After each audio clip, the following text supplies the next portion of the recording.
les muscles du tronc, de la paroi antérieure. On a le muscle grand pectoral, muscle en éventail, qui a pour origine la clavicule et le bord latéral du sternum, et quelques fibres parviennent de la sangle abdominale.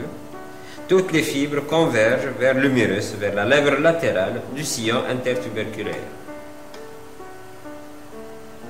Le muscle grand pectoral est séparé du muscle deltoïde par le sillon delto-pectoral dans lequel chemine une veine. Il s'agit de la veine céphalique. Sur un plan profond, on voit le muscle petit pectoral tendu entre les 4 premières côtes face latérale et le processus coracoïde, et on voit les muscles intercostaux. Là, on a le muscle intercostal moyen et là, le muscle intercostal latéral ou externe. Au niveau de la sangle abdominale, on voit la ligne blanche centrée par l'ombilique, tendue entre le processus xiphoïde et la symphyse pubienne.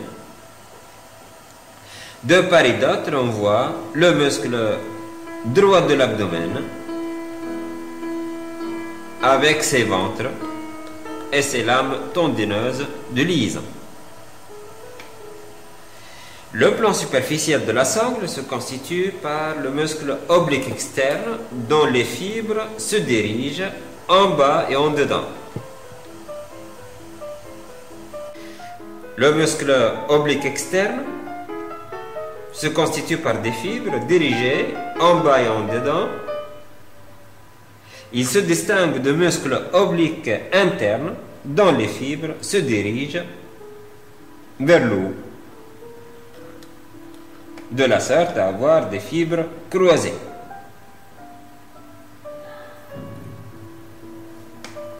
Sur une vue postérieure, le tronc présente ses muscles superficiels, le muscle grand dorsal, qui a pour origine le fascia lombaire, la crête iliaque,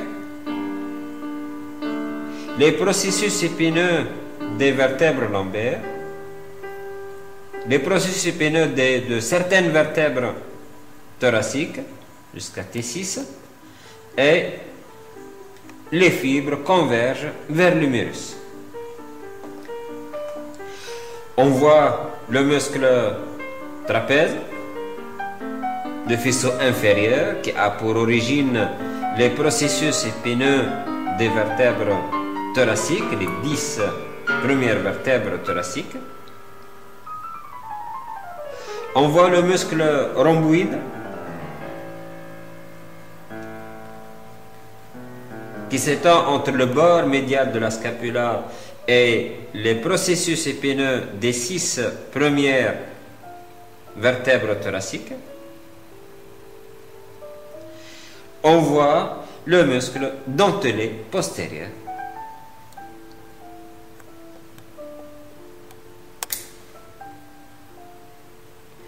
Sur la même vue, en profondeur, on voit le muscle carré des lombes, muscle qui s'étend à partir du bord inférieur de la dernière côte, de la 12e, jusqu'au bord supérieur de la crête iliaque. Une coupe au niveau de la sangle abdominale montre la superposition de 3 muscles: le muscle oblique externe, le muscle oblique interne et le muscle transverse de l'abdomen.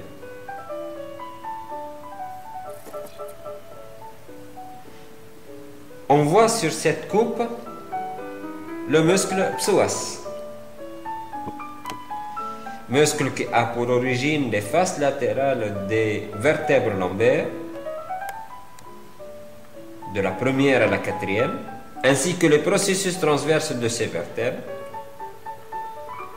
Il se dirige en bas et en dehors, sous-croise le ligament inguinal, ligament qui s'étend entre l'épine iliaque antéro-supérieure et l'épine du pubis, qui va laisser des fenestrations permettant le passage de muscles et des nerfs et des vaisseaux. Et le muscle psoas se termine sur le petit trochanter. Il sera associé au muscle iliaque qui s'étend de la fosse iliaque jusqu'au petit trochanter. Bien sûr, après avoir traversé le ligament inguinal, le muscle psoas et le muscle iliaque vont être appelés le muscle ilio-psoas. Par la même vue, on voit le muscle carré des lambes, muscle qui s'étend à partir du bord inférieur de la dernière côte jusqu'au bord supérieur de la crête iliaque.